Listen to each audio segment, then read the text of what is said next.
The bacon, eggs, and kippers were quite as good as usual.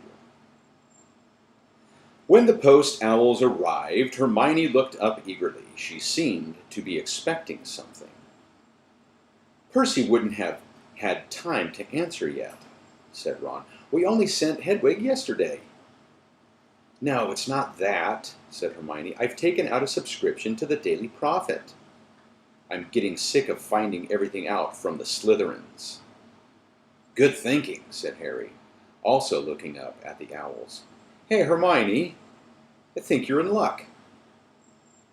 A gray owl was soaring down toward Hermione.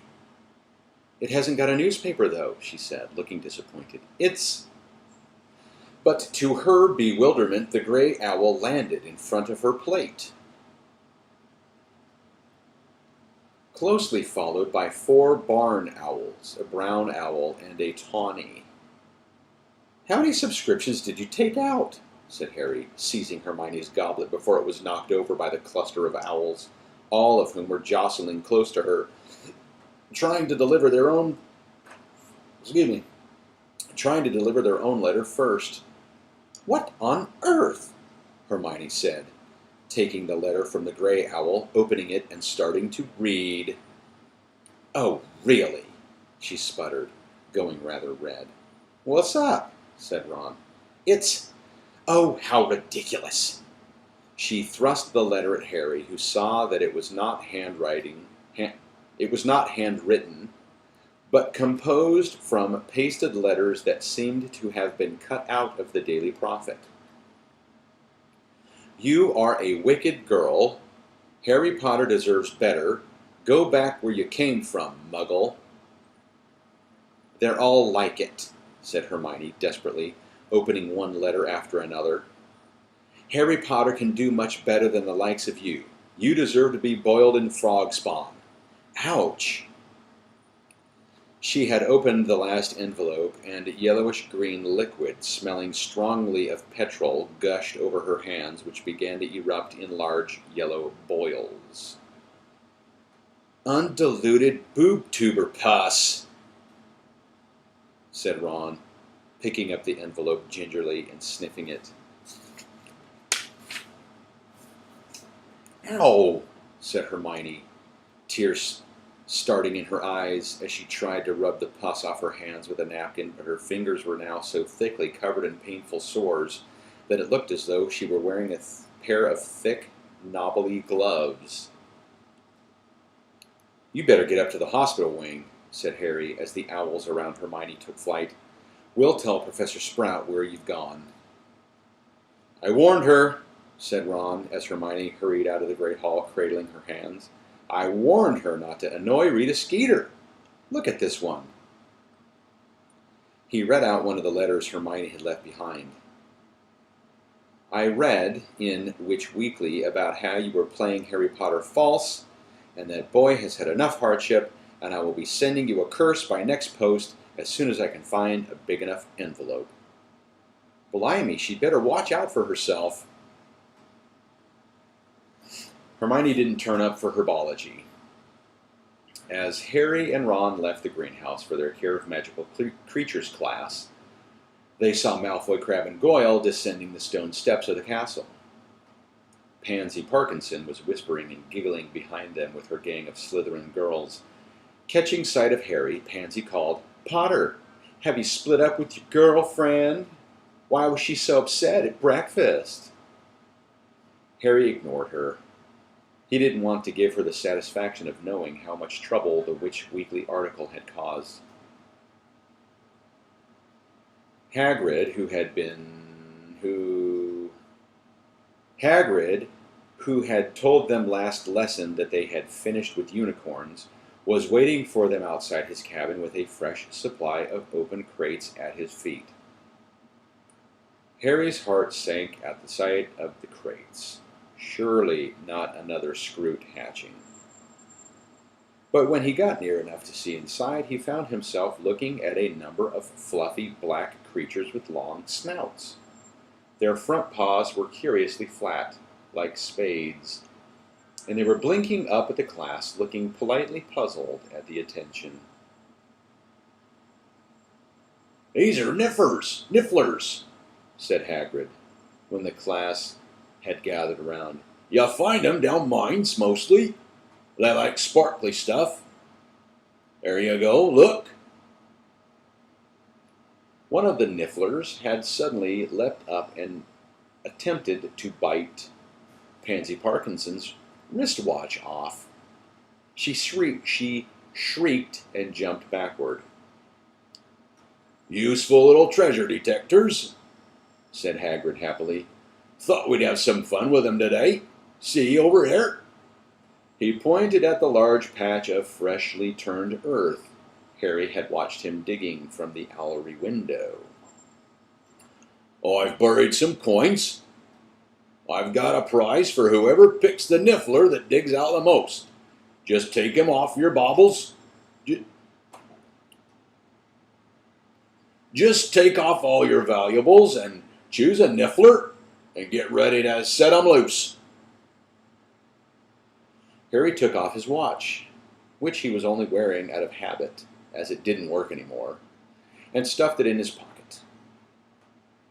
Then he picked up a niffler. It put its long snout in Harry's ear and sniffed enthusiastically.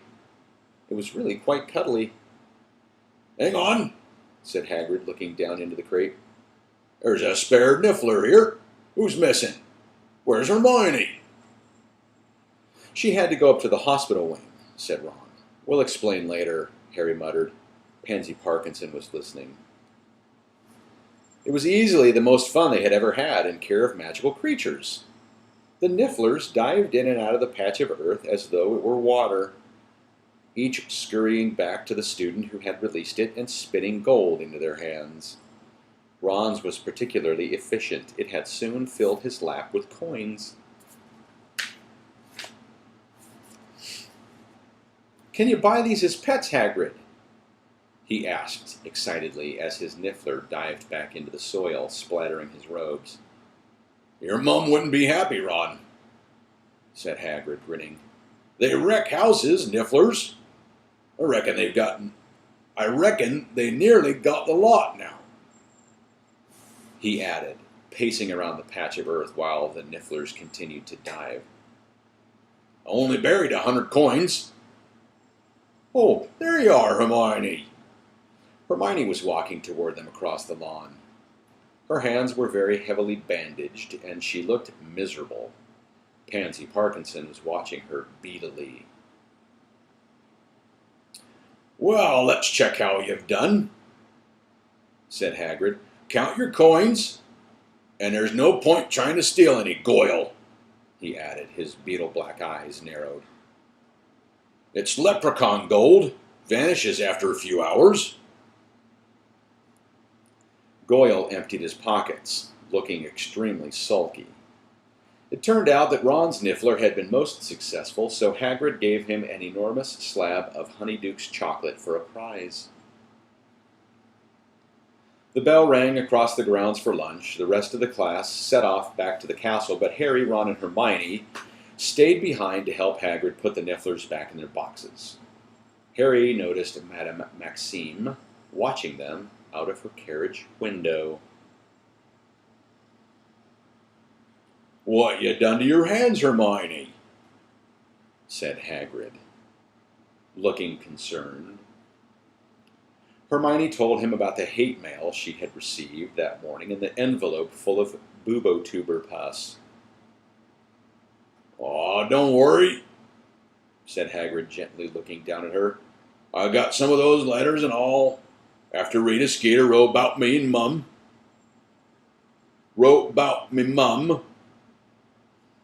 You're a monster, and you should be put down. Your mother killed innocent people, and if you had any decency, you'd jump in a lake." "No," said Hermione, looking shocked. "Yeah," said Hagrid, heaving the niffler crates over by his cabin wall. "They're just nutters, Hermione. Don't open 'em if you get any more. Chuck 'em straight in the fire." You missed a really good lesson, Harry told Hermione as they headed back toward the castle. They're good, Nifflers, aren't they, Ron? Ron, however, was frowning at the chocolate Hagrid had given him. He looked thoroughly put out about something. What's the matter? Said Harry. Wrong flavor? No, said Ron shortly. Why didn't you tell me about the gold? What gold? Said Harry. Why didn't you tell me about the gold? What gold? Said Harry. The gold I gave you at the Quidditch World Cup, said Ron. Oh, the leprechaun gold I gave you for my omnioculars in the top box. Why didn't you tell me it disappeared? Harry had to think for a moment before he realized what Ron was talking about. Oh, he said, the memory coming back to him at last. I don't know. I never noticed it had gone. I was more worried about my wand, wasn't I? They climbed the steps into the entrance hall and went into the great hall for lunch. Must be nice, Ron said abruptly, when they had sat down and started serving themselves roast beef and Yorkshire pudding. To have so much money you don't notice if a pocketful of galleons goes missing. Listen, I had other stuff on my mind that night, said Harry impatiently. We all did, remember? I didn't know leprechaun gold vanishes, Ron muttered. I thought I was paying you back. You should have given me that You shouldn't have given me that Chudley Cannon hat for Christmas. Forget it, all right, said Harry. Ron speared a roast potato at the end of his fork and glaring at it, then said, I hate being poor. Harry and Hermione looked at each other. Neither of them really knew what to say. It's rubbish, said Ron, still glaring down at his potato. I don't blame Fred and George for trying to make some extra money. Wish I could. Wish I had a Niffler. Well, we know what to get you next Christmas, said Hermione brightly. Then, when Ron continued to look gloomy, he said, Come on, Ron. Could be worse. At least your fingers aren't full of pus. Hermione was having a lot of difficulty managing her knife and fork. Her fingers were so stiff and swollen. I hate that Skeeter woman, she burst out. I'll get her back for this if it's the last thing I do.